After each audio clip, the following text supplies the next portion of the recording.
অবশ্যই তো আবহানী আসলে বড় নাম, গত টানা চ্যাম্পিয়নশিপ আমরা দেখেছি তাদের।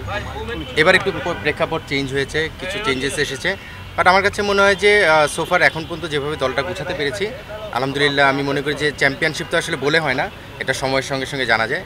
বাট আমার বিশ্বাস যে চ্যাম্পিয়ন হওয়ার মতো যেই ধরনের প্লেয়ার দরকার সেই চ্যাম্পিয়ন প্লেয়াররা এই দলে আছে, এবং চ্যালেঞ্জ তো থাকবে। আসলে প্রেক্ষাপট চেঞ্জ হওয়ার পর অনেক কিছুতে আমরা চেঞ্জ দেখছি। তো সেই জায়গা থেকে আবহানীর একটা চ্যালেঞ্জ ছিল, নতুনভাবে ম্যানেজমেন্ট গঠন হয়েছে, নতুনভাবে টিম গঠন হয়েছে, সো সেই জায়গা থেকে চ্যালেঞ্জ থাকবে। বাট আমি আসলে আমার লাইফে চ্যালেঞ্জটা সবসময় নিতে পছন্দ করি, চ্যালেঞ্জ নেই, এবং সেই চ্যালেঞ্জটা সময়ের সঙ্গে সঙ্গে দেখা যাবে আসলে কীভাবে জয় করতে পারি। রিটেন বলতে আমাদের গত বছরের 2 ক্যাপ্টেন আছে, শান্ত এবং মোসাদ্দেক, দুজন আছে, আফিফ আছে, Rakibul left arm spinner Rakibul আছে। আসলে আমি নামগুলো যদি ইন্ডিভিজুয়াল বলি অনেকগুলো নামই বলা যাবে, বাট গতবার কি ছিল সেটা নিয়ে আমি খুব বেশি চিন্তা করতে চাই না। আমি স্বাভাবিকভাবেই আসার পরে ম্যানেজমেন্টের সঙ্গে বসেছি, ক্যাপ্টেনদের সঙ্গে বসে তারপরে একটা টিম দাঁড় করানোর চেষ্টা করেছি। নতুন কিছু প্লেয়ারও এসেছে, পারভেজ ইমন, মোহাম্মদ মিথুন, তার সঙ্গে নাহিদ রানা আছে, রিপন মণ্ডল, মৃত্যুঞ্জয়, মাহফুজ রাব্বি আপকামিং প্লেয়ার। এইভাবে করে ন্যাশনাল টিম বলবো না আমি, স্বাভাবিকভাবে এবার বাজেটের একটা ইস্যু ছিল, বাট তারপর চেষ্টা করেছি আমাদের কম্বিনেশনটা সাজানোর জন্য কীভাবে দাঁড় করানো যায়। হয়তো হেভি প্লেয়ারের নাম কিছু রয়েছে, বাট আমাদের মিক্সিংটা রয়েছে, এবং আমরা যখন বেস্ট 11টা করবো সেভাবে বেস্ট কম্বিনেশনটা দাঁড় করানোর চেষ্টা করেছি। সোফার আলহামদুলিল্লাহ ভালো অবস্থায় আছে। আমি আসলে প্রিমিয়ার লিগ কিন্তু করেছি এর আগে, আমি যখন খেলা ছেড়েছি 2011-তে, তারপরে আমি প্রিমিয়ার লিগ 2 বছর আবহানীতে করেছি। অ্যাসিস্ট্যান্ট কোচ হিসেবে শেখ জামালে করেছিলাম, অ্যাসিস্ট্যান্ট কোচ হিসেবে national league Dhaka metro head করছিলাম, বিপিএলও তো আমি 5 বছর করেছি অ্যাসিস্ট্যান্ট কোচ হিসেবে। সো কোচিং করার এক্সপিরিয়েন্সটা আছে, সেটার সঙ্গে এখন হেড কোচ হিসেবে হয়তো রোলটা ডিফারেন্ট হবে। আমি ফার্স্ট ক্লাসে হয়তো হেড কোচ ছিলাম, বাট প্রিমিয়ার লিগের চ্যালেঞ্জটা ডিফারেন্ট হয়, সেই চ্যালেঞ্জটা থাকবে। বাট টিমে আমার সিনিয়র প্লেয়ার রয়েছে, বাংলাদেশ টিমের ক্যাপ্টেন রয়েছে, তো আমি নিশ্চিতভাবে তাদের সঙ্গে যখন আমি এই প্ল্যানগুলো করব কাজটা অনেক সহজ হবে।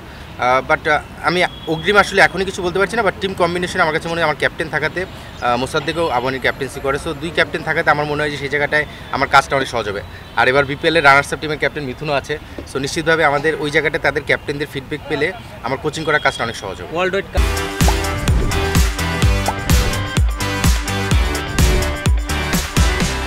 বিদেশি ক্রিকেটার থাকলে কম্পিটিটিভ হতো কিনা জানি না, তবে এটা আমি শিওর বিদেশি ক্রিকেটার থাকলে আমাদের অনেক প্লেয়াররা না নিজেদের পারফর্ম করার সুযোগটা পায় না। আমাদের কিন্তু এখন বিদেশি যেই মানের প্লেয়ার আসতো, আমি গত কয়েক বছর দেখেছি, সেই মানের প্লেয়ারের চেয়ে আমাদের দেশি প্লেয়াররা কোয়ালিটি আসলে খারাপ না।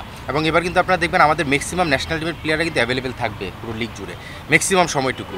সেই জায়গা থেকে আমাদের দেশি কোয়ালিটি প্লেয়ার যারা রয়েছে তারাও যদি নিজেদের খেলাটা খেলতে পারে, বিদেশি প্লেয়ারের ওই গ্যাপটা আমি খুব বেশি ফিল করবো না আমার বিশ্বাস। এটা প্রভাব না, আমি বলবো যে আমাদের প্লেয়াররা কিছুটা স্যাক্রিফাইস করেছে, কারণ স্বাভাবিকভাবে যেভাবে তারা টাকা পেতেন গত আসরগুলোতে বা যেভাবে কন্ট্রাক্ট হতো, সেই জায়গায় প্লেয়াররাও কিছুটা কম্প্রোমাইজ করেছে, কারণ দেশের প্রেক্ষাপট আসলে আমরা সবাই জানি।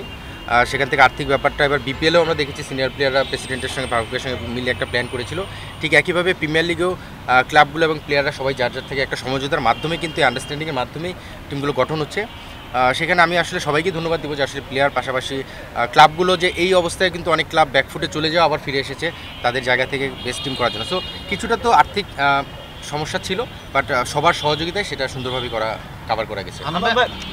না স্বাভাবিক, আপনি যদি কাগজে কলমে নামগুলো এখন আমরা সোফার সবাই জানি, এবং স্বাভাবিকভাবে আমি আবহানীতে কাজটা গোছানো যখন শুরু করি অন্য টিমের সঙ্গে আমার কমিউনিকেশন হয়েছে, প্লেয়ারদের সঙ্গে কথা হয়েছে, বেশ কিছু ভালো টিম রয়েছে। আপনি যদি মোহামেডান বলেন, রূপগঞ্জ, প্রাইম ব্যাংক, শেখ জামাল যেটা এখন ধানমন্ডি ক্লাব, আমাদের আবহানী, এই 5টা টিমের পাশাপাশি অগ্রণী ব্যাংকেও বেশ কিছু প্লেয়ার গিয়েছে আমি জানি। এই 6টা টিমের নাম কাগজে কলমে হয়তো আপনি সামনের দিকে উঠিয়ে আনতে পারবেন, বাট দিন শেষে সবাই কীভাবে খেলছে, ওই জায়গায় তাদের টিম পারফরমেন্সটা কেমন হচ্ছে সেগুলো বিষয় থাকে। অগ্রণী ব্যাংক এর আগে আমরা দেখেছি ভালো টিম করেও হয়তো সার্ভাইভ করতে পারেনি, আর বাকি যে টিমগুলো এগুলো আসলে বড় টিম কিন্তু সবসময় করে, এরা সবসময় সুপার লিগ খেলেই থাকে। তো সেই জায়গা থেকে টিম ব্যালেন্সিংয়ের জায়গা থেকে আসলে দিন শেষে মাঠে কে কেমন খেলো, আপনি যখন এই যেই টিমগুলোর নাম বললাম এই টিমগুলো যদি 11 জন সাজান তখন দেখবেন যে কোনো দল কিন্তু যে কোনো দলকে হারাতে পারে। তো সেই জায়গায় ওই দিনের খেলায় কে কাকে হারাবে এটা বলা কঠিন, বাট কাগজে কলমে বেসিক্যালি 4-5টা দল রয়েছে যাদের নাম আলাদাভাবে আপনি সামনে নিয়ে আসতে পারবেন। আনন্দ ভাই, আপনি বলছিলেন যে আপনার টিমে 2 জন ক্যাপ্টেন আছে, আসলে আমার ক্যাপ্টেন্সি কে করবে এই সিদ্ধান্ত নিয়েছিলেন? এই সিদ্ধান্তটা আমরা আসলে এখনও পুরোপুরি ডিসাইড করিনি, কারণ আপনি লাস্ট ইয়ার দেখবেন শান্তও করেছে, মোসাদ্দেকও করেছে। তো প্রাথমিকভাবে কিছু আলোচনা আমার সঙ্গে হয়েছে ম্যানেজমেন্টের, এবং দুজনের সঙ্গে কথা হয়েছে। আমরা টিম করার ক্ষেত্রে দুজনকে মিলেই প্ল্যান করে টিমটা করেছি। ক্যাপ্টেন্সির বিষয়টা নিশ্চিতভাবেই আরেকটু সময় যাওয়ার সঙ্গে সঙ্গে আমরা এটা প্ল্যান করব। বাট এই দুজনে একজন হবে, এটা আপনি নিশ্চিতভাবে ধরে নিতে পারেন। শান্তর কিছু ইন্টারন্যাশনাল শিডিউলও থাকতে পারে, সেই বিষয়টাও মাথায় রাখতে হবে। তো সেই জায়গা থেকে আমরা আসলে ম্যানেজমেন্টের সঙ্গে ডিসাইড করি, তারপরে এটা অফিসিয়ালি ডিক্লেয়ার করবো। অবশ্যই করেছে, এবং আসলে এই দুজন না, আপনি আবাহনের আরও বেশ কিছু নাম হয়তো বলতে পারবেন। তারাও অনেকদিন যাবত আবাহনীর সঙ্গে ছিল, খেলছে, কিন্তু বাজেটের এই স্বল্পতার কারণেই কিন্তু আলটিমেটলি অনেককে কম্প্রোমাইজ করতে হয়েছে, মানে আমাদের ছাড়তে হয়েছে। আপনি সেই নামগুলো যদি দেখেন, লিটন বিজয় হতে পারে, নাইম শেখ হতে পারে, এরাও কিন্তু অনেকদিন যাবত এখানে খেলছে, ইভেন তাসকিন।